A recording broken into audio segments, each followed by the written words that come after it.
Bonjour tout le monde, j'espère que vous allez bien. Comme vous pouvez voir, je suis rentrée chez moi, tout va bien, tout est rentré dans l'ordre. Je voulais vous remercier infiniment pour tous vos messages sous ma dernière vidéo. Voilà, ça m'a vraiment fait plaisir, tous vos petits mots. C'était vraiment super agréable à lire. Sachez juste, beaucoup d'entre vous m'ont dit la santé avant tout, la santé avant tout. Je suis tout à fait d'accord.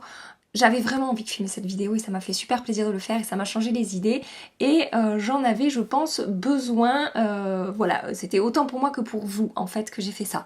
Voilà, bref. Donc maintenant que je suis rentrée chez moi, je vais pouvoir commencer à tester tous les produits que je vous ai présentés dans ma dernière vidéo, à commencer par le fond de teint NARS dont on entend beaucoup parler en ce moment.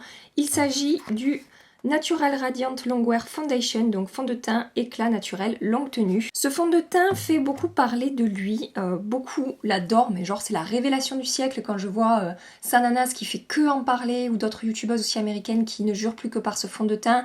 Il y a aussi une instagrammeuse Make66up66 qui vient de parler de ce fond de teint sur son Instagram et qui en raffole. Elle dit même qu'il est directement entré dans son top 3 des fonds de teint, de ses fonds de teint favoris, bref. Il a beaucoup de succès et en même temps, en parallèle de ça, je vois pas mal de revues, en particulier pour les peaux mixtes à grasse, qui sont très mitigées. Et de ce que j'ai l'impression de voir, il fonctionne mieux sur les peaux sèches à normales. Bon alors pas toutes, certaines ont dit qu'il marquait les zones de sécheresse, mais bon, globalement j'ai l'impression que voilà, il fonctionne mieux sur les peaux de sèche à normales que sur les peaux mixtes à grasse. Je vais essayer ce fond de teint aujourd'hui. Sachez que je l'ai porté pour la première fois hier. Donc on va dire que c'est une vidéo encore premières impressions, c'est pas vraiment une revue, je l'ai pas assez porté pour vous dire exactement ce qui va se passer sur mon visage. Je l'ai acheté sur le site de nars.fr au prix de 45 €. Il est également vendu sur Sephora, il est également vendu sur des sites comme Fil Unique et Look Fantastic, il me semble, je n'ai pas vérifié mais ça ne m'étonnerait pas qu'il soit dessus, bref. N'hésitez pas à aller voir sur ces sites parce que je crois qu'en ce moment il y a moins 25% et donc voilà, ça vous fera un petit rabais sur ce fond de teint si jamais il vous intéresse. Rapidement, qu'est-ce que ce fond de teint nous promet? Donc NARS présente son premier fond de teint qui tient 16 heures grâce au pouvoir de l'éclat. Invisible, irrésistible, unique, la longue tenue est finalement légère et éclatante. La correction forte est maintenant super naturelle. Sa formule légère et résistante est infusée avec des extraits de framboise, de pomme et de pastèque qui lissent et améliorent instantanément l'aspect de la peau. Au fil du temps, il offre un éclat incroyablement intense. La correction dure et résiste plus longtemps et s'améliore avec chaque heure qui passe. Donc apparemment, plus la journée passe et plus le fond de teint devient merveilleux. Alors, il est idéal pour une correction modulable légère à forte, pour les peaux normales, mixtes et grasses, fini, naturel et éclatant. Sans transfert, résiste à la transpiration, tenue résistante, oui évidemment, ne sèche pas, sans parabènes, sans alcool, sans huile, sans parfum de synthèse, testé sous contrôle dermatologique, non comédogène. Voilà, et alors au niveau de l'application, je suis allée voir sur le site de NARS USA ce qu'ils disaient, puisque sur le site de NARS France, il n'y avait rien du tout.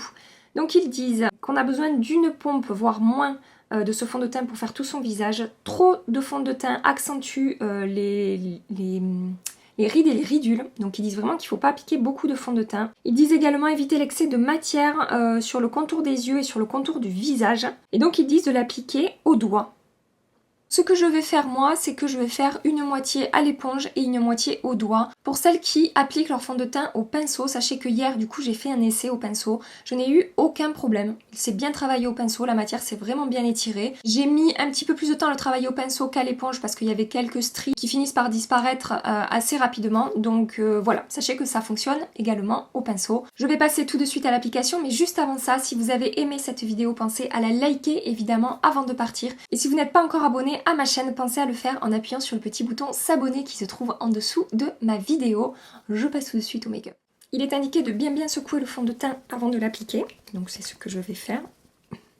Pour ce fond de teint, je suis en teinte Fiji. Quand je l'ai reçu, j'ai cru que ça serait trop foncé, mais en fait ça va plutôt pas mal. Regardez la texture, il est pas ultra liquide. Voilà, il y a quand même une toute petite épaisseur. Je vais commencer par cette moitié à l'éponge. Ils disent de l'appliquer au centre et puis de travailler vers l'extérieur.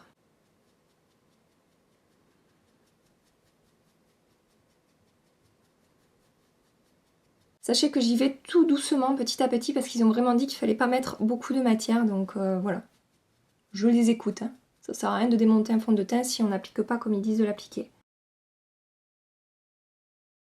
Pour une deuxième application, je fais le même constat qu'hier, c'est-à-dire que il se travaille vraiment très facilement.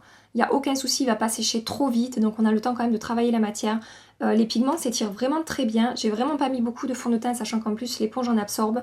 Et j'ai quand même obtenu une jolie couvrance. Vous voyez, je n'ai plus de rougeur autour de mon nez. Il promet une couvrance moyenne à forte.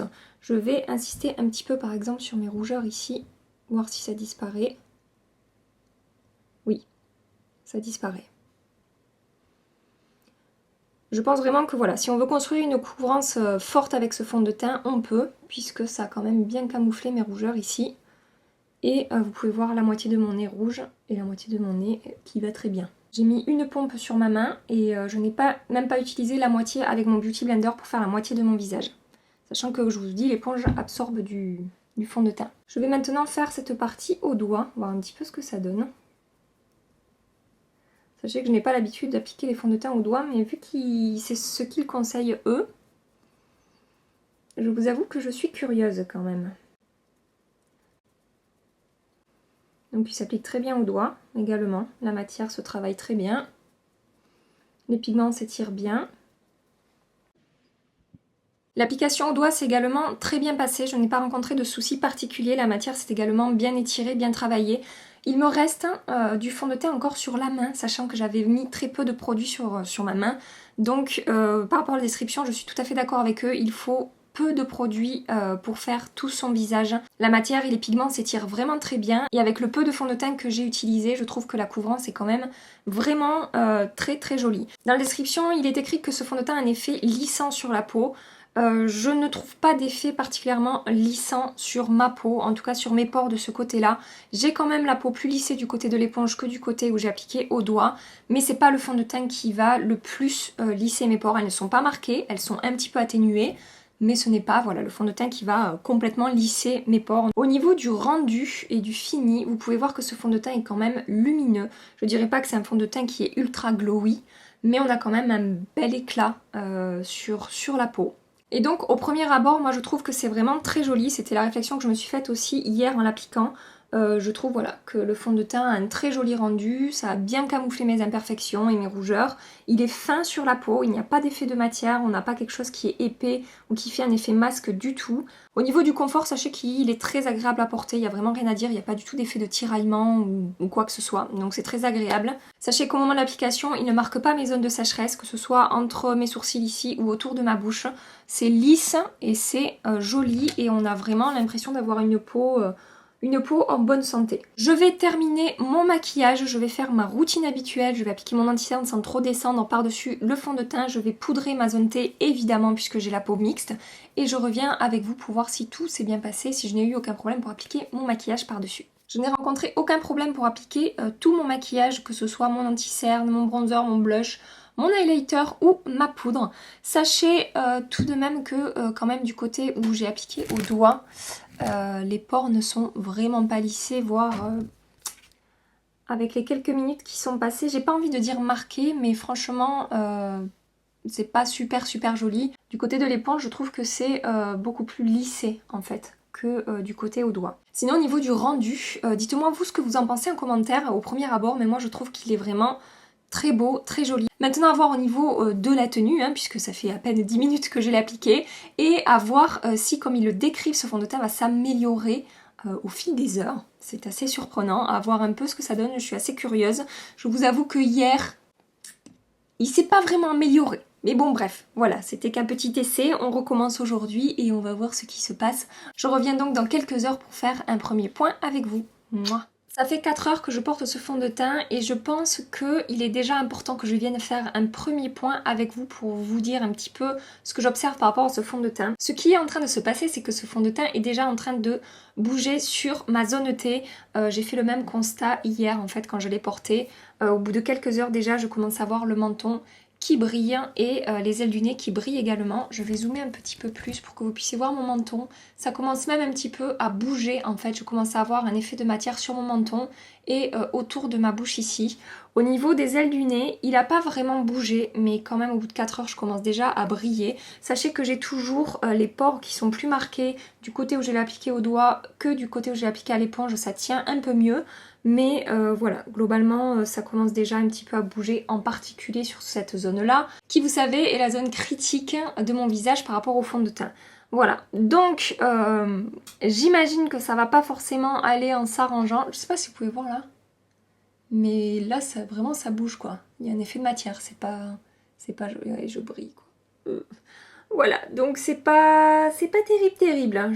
À voir dans les heures qui viennent, mais je pense que j'aurai pas besoin de le porter 12 heures pour faire un point final par rapport à ce fond de teint. Bref, je n'ai pas plus à dire que ça. Je reviens dans quelques heures à nouveau pour vous faire un point final et pour porter une petite conclusion sur ce fond de teint.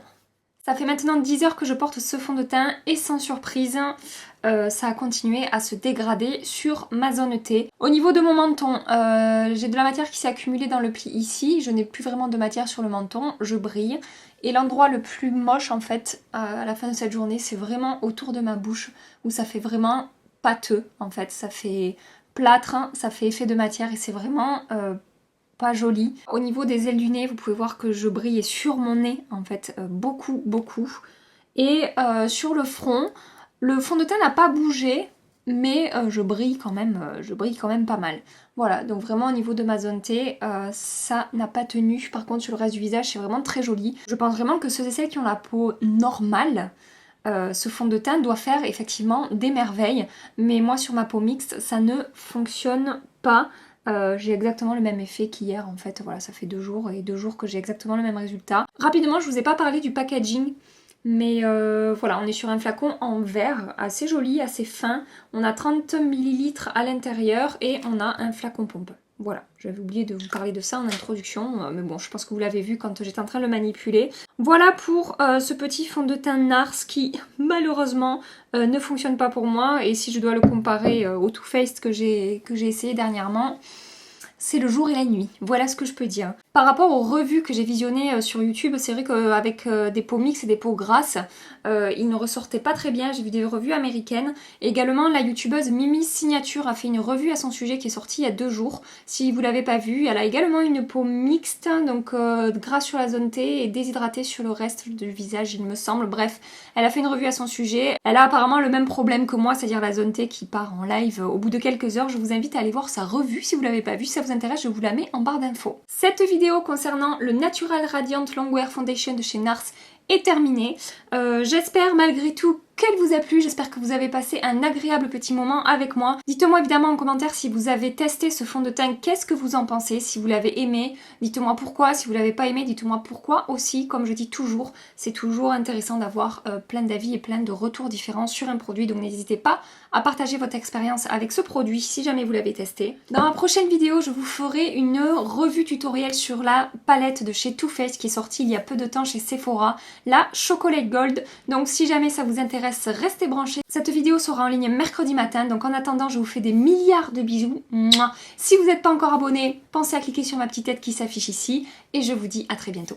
Bye bye.